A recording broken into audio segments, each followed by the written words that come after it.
Hello guys, welcome to your YouTube channel people teacher. तो आज हम बात करेंगे इंग्लिश का टॉप मोस्ट इंपॉर्टेंट टॉपिक जो कि हमारा प्रेपोजिशन है।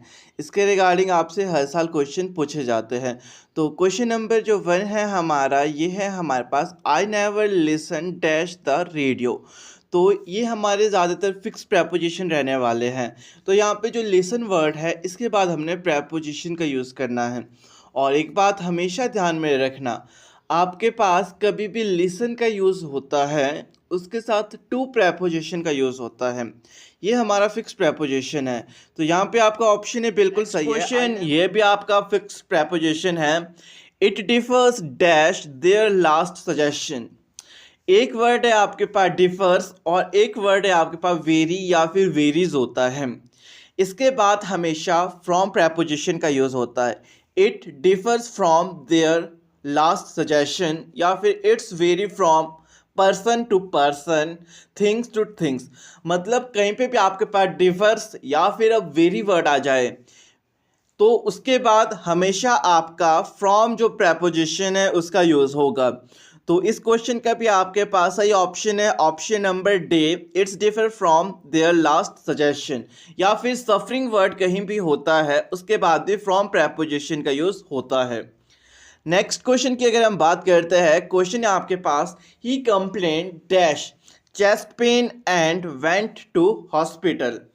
याद रखना, कहीं पे भी आप कंप्लेंट कर रहे हो, शिकायत कर रहे हो या बता रहे हो कंप्लेंट, इसके बाद दो प्रेपोजिशन यूज़ होते हैं। या तो आपका अगेंस्ट होता है, जब भी अगेंस्ट होता है तब आप किसी पर्सन के विरुद्ध जाके कंप्लेंट कर रहे हो। तो यहाँ पे तो कोई पर्सन के विरुद्ध जाके हम कंप्लेंट नहीं कर रहे हैं, तो अगेंस्ट तो यहाँ पे यूज़ नहीं होगा और ऑप्शन में भी नहीं दिया गया। हाँ, जो दूसरा प्रेपोजिशन होता है वो है ऑफ। आपको पता है अगर आपकी डेथ होती है किसी भी डिजीज़ के कारण, किसी भी बीमारी के कारण, तो आप ऑफ प्रेपोजिशन का यूज़ करते हो। या फिर आपको कहीं पे पेन होता है जैसे कि chest pain, liver pain, heart pain, तो उनसे पहले भी आपके पास ऑफ प्रेपोजिशन का यूज़ होता है। एक बात यहाँ पे देखना, पेन्स और कंप्लेंट जो वर्ड है उसके बाद दो प्रेपोजिशन यूज़ होते हैं, अगेंस्ट या फिर ऑफ। अगर आपको ऑफ दिखता है तो ऑफ ठीक है, अगर आपको अगेंस्ट दिखता है ऑप्शन तो देखना कि आप विरुद्ध जाके किसी के अगेंस्ट जाके कंप्लेंट कर रहे हो तो अगेंस्ट का यूज़ होगा। अगर वहाँ पे कंप्लेंट है और किसी प्रॉब्लम के बारे में बात की गई है तो ऑफ का यूज़ होगा। तो यहाँ पे आपका ऑप्शन जो बी है वो बिल्कुल सही है। He complaint of chest pain and went to hospital. Next question, ये वाला जो क्वेश्चन है, ये जो प्रेपोजिशन से क्वेश्चन है, बहुत रिपीटेड क्वेश्चन है ये वाला। आप देखोगे लास्ट प्रीवियस ईयर में आपके पास टैट में इसके रिगार्डिंग बहुत क्वेश्चंस पूछे गए हैं। तो क्वेश्चन है आपके पास, my house is dash the end of the street. तो यहाँ पे जो द एंड है इससे पहले हमने प्रेपोजिशन का यूज़ करना। तो एक बात आप नोट कर लो, आपके पास कहीं भी एंड और बिगनिंग दो वर्ड है तो उनसे पहले हमेशा आपका एट प्रेपोजिशन का यूज़ होता है, eight the and, at the beginning. तो कभी भी बिगनिंग वर्ड या फिर एंड, इससे पहले हमेशा एट प्रेपोजिशन यूज़ करना। तो यहाँ पे आपका ऑप्शन है बिल्कुल सही है, my house is at the end of the street. Next question है हमारे पास, congratulation dash your engagement. Congratulate, जब भी आप किसी को बधाई देते हो, कॉन्ग्रेचुलेशन वर्ड का यूज़ होता है, उसके साथ आपका फिक्स प्रेपोजिशन ऑन का यूज़ होता है। कॉन्ग्रेचुलेशन ऑन योर एंगेजमेंट या कॉन्ग्रेचुलेटेड वर्ड होता है तब भी ऑन का यूज़ होता है। तो एक बात हमेशा के लिए ध्यान देना, अब कहीं पे भी आपके पास कॉन्ग्रेचुलेशन वर्ड दिखे उसके साथ आपका ऑन प्रेपोजिशन का यूज़ होता है। और साथ ही साथ अगर डेज के नाम आते हैं तब भी आपके पास ऑन प्रेपोजिशन का यूज़ होता है। और अगर आपके पास जैसे कि बॉडी पार्ट्स के नेम आते हैं फिर भी आपके पास ऑन प्रेपोजिशन का यूज़ होता है। ये कुछ इंपॉर्टेंट ट्रिक्स बोल सकते हो आप जो कि आपको और ज़्यादा हेल्प करती है आपके एग्ज़ाम्स में। नेक्स्ट क्वेश्चन है आपके पास, everybody blame him dash the accident. जब भी आप किसी को ब्लेम करते हो या फिर किसी के ऊपर कोई भी दोष लगाते हो तो आप वहाँ पे फॉर प्रेपोजिशन का यूज़ करते हो।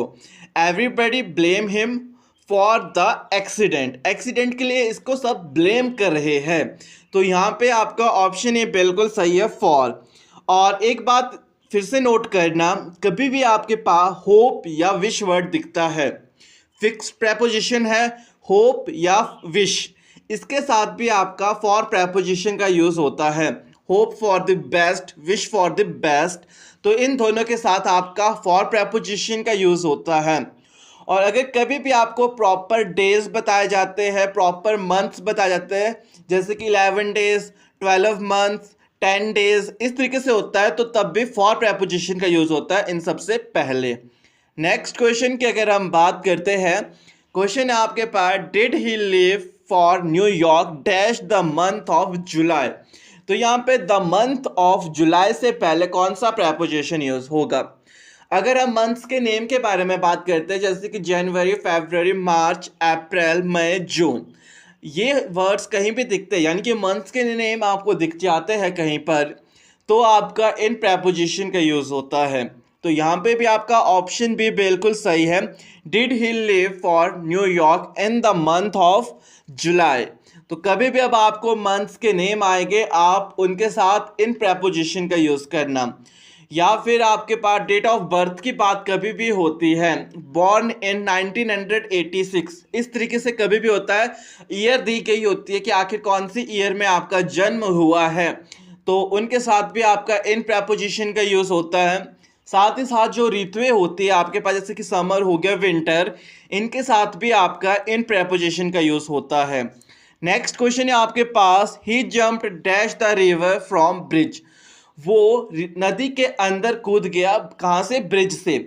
जब वो नदी के अंदर कूदा, इट मीन्स वो अंदर गया। और हमारे पास रूल है, कोई भी चीज़ बाहर की तरफ से इनसाइड की तरफ जाती है, यानी कि अंदर की तरफ जाती है, आउटसाइड से इनसाइड की तरफ, तो हम हमेशा इनटू प्रेपोजिशन का यूज़ करते हैं। तो यहाँ पे आपका जो सही ऑप्शन है वो है option D, he jumped into the river from bridge. क्योंकि जंप करके जाओ आप अंदर, चाहे वॉक करके जाओ या फिर सिंपली जाओ, जिस तरीके से जाओ, जब भी आप बाहर की तरफ से अंदर की तरफ जाते हो, आप हमेशा वहाँ पे इनटू प्रेपोजिशन का यूज़ करते हो। या फिर कोई छोटा सा चेंज क्यों ना हो जाए, आप जैसे कि ट्रांसलेट इंग्लिश इनटू हिंदी, आप इंग्लिश को ट्रांसलेट कर लो हिंदी लैंग्वेज में, तब भी आप इनटू प्रेपोजिशन का यूज़ करोगे। इट मीन्स अगर कभी भी कोई भी छोटा सा चेंज होता है, उसके साथ भी आपके पास इनटू प्रेपोजिशन का यूज़ होता है। और अगर आप कभी भी बाहर की तरफ से अंदर की तरफ जाते हो, तो उनके साथ भी आपके पास इनटू प्रेपोजिशन का यूज़ होता है।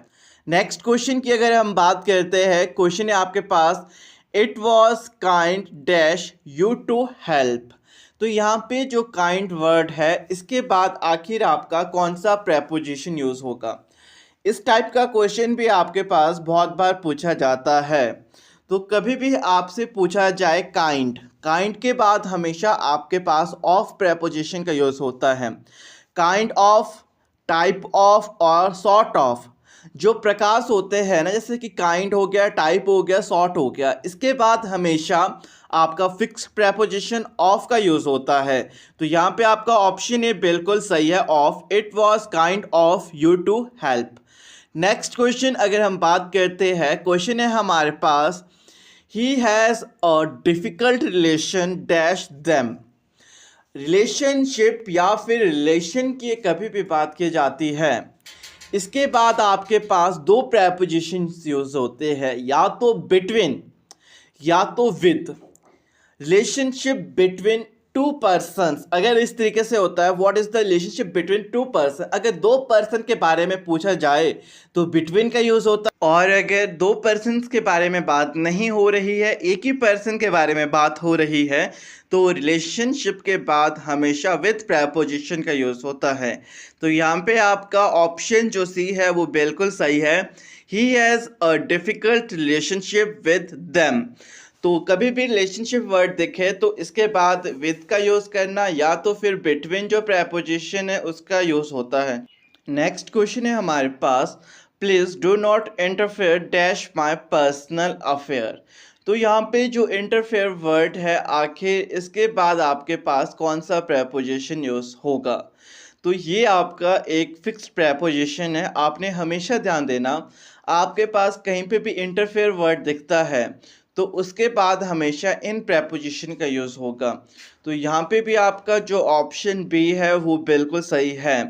Please do not interfere in my personal affairs. तो इंटरफेयर वर्ड उसके बाद भी इन प्रेपोजिशन का यूज़ होता है।